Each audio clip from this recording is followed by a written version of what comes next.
Hey guys, in this video, I'll show you how to fix Paramount Plus Error 6000.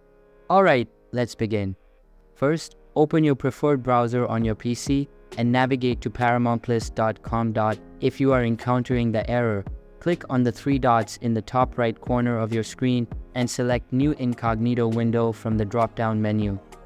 In the new window, paste the same link to see if the problem is resolved.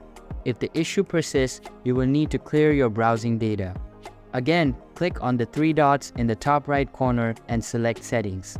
Inside Settings, choose Privacy and Security from the left side menu, then access Clear Browsing Data.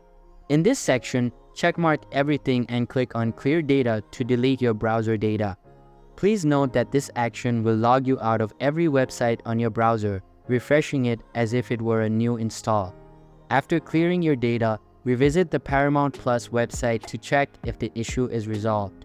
If you are still facing problems, try connecting to a more stable internet connection, as an unstable connection can also prevent the website from loading properly.